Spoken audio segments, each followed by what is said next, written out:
Emerald Nights is a illustrated novella. And so what that means is, what's a novella? Well, a novella is a story that is too long to be a short story, but too short to be a book. And if I was to get even more specific, I would say it's a short novella or a long short story. It's like 35 pages. It's split into 4 chapters and an epilogue. It's an easy but beautiful read, and there's going to be a lot of artwork and pictures, and it'll be really nice, I think.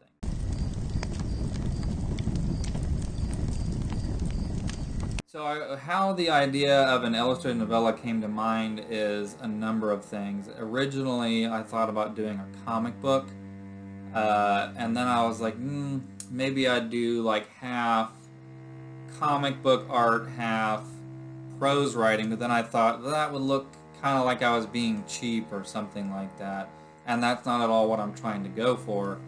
And then I remembered, if you've ever picked up one of the Lord of the Rings Tolkien universe books that's not the Lord of the Rings, a lot of times it has interior art by 2 artists that the names escape me, but it's kind of tastefully placed throughout the book. And that's kind of what gave me the idea of, well, what if I did something like that? I found an artist that could fill that aesthetic, and I wrote a story and I did it that way. So in doing that, I was looking for what are the strengths of a comic book and what are the strengths of prose writing. So I looked at prose writing and I thought, well, sometimes you can have these really beautiful, how you word things can be artistic and beautiful in its own right, and I didn't want to sacrifice that by doing a pure comic book, right? Because that's one of the strengths of prose. It's one of the things I enjoy the most about prose writing, is you can really get quite poetic and beautiful in how you describe scenes of nature or a battle scene or whatever the case is. So I kind of saw the strengths of prose in more of that category, as well as I think that the two fill in their weaknesses and complement each other's strengths. So I think one of the weaknesses of prose is that, well, a picture's worth 1,000 words, right? That saying, and it's true, it is. I could spend 3 pages describing a scene of nature, and somebody could draw it, and you can just look at the picture. So I still wanted to be able to do that beautiful kind of writing of the scenes of nature, but maybe include artwork that would also exemplify and enhance the description that I'm making.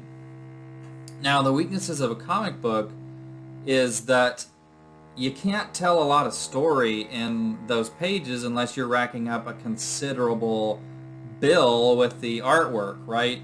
So, and I kind of thought, well, okay, so what artwork in a comic book is usually the most beloved or iconic, and then with that, what isn't the loved and iconic artwork?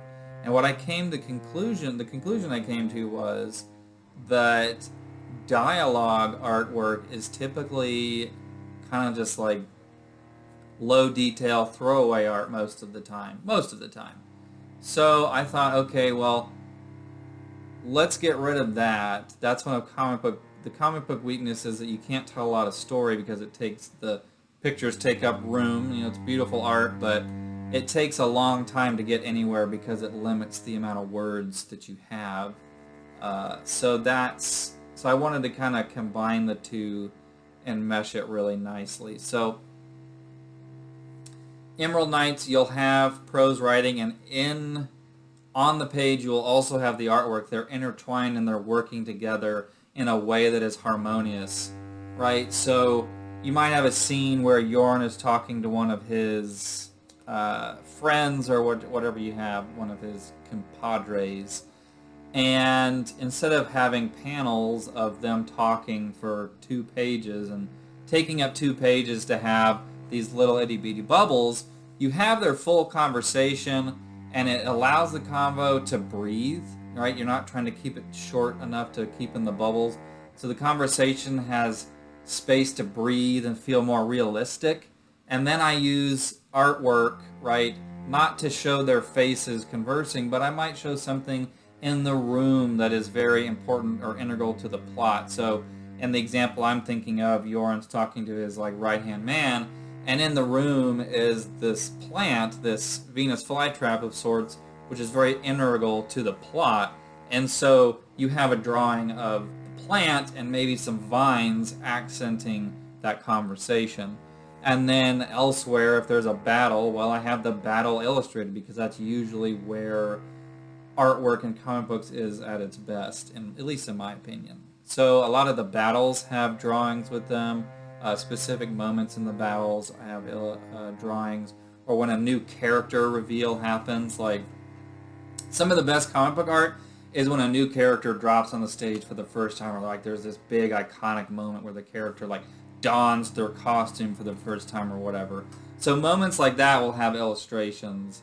Moments that I felt that would benefit most from having a work of art. And actually, when I was going through, I ended up putting way more art than I originally intended because I just was like, I can't not have this moment have some kind of visual with it because this would just be so cool if that was illustrated. So in summary, this is a visual medium that also has prose writing. It's not a long story, but it's beautiful art. It's a good story. There'll be plenty of great editing. It's for a good cause. You're helping veterans that are struggling with post-traumatic stress disorder, and you're getting some great, beautiful products. I'll go ahead and put the rough draft of the cover art for you. It's going to be awesome. It's going to be great. It's a wonderful, dark, gritty story with some really epic artwork, and you're helping veterans along the way. Please sign up for our pre-launch, or if you're watching this post-September, go ahead and look at it and see if you want to buy anything and help this great cause. Take care of yourself, people.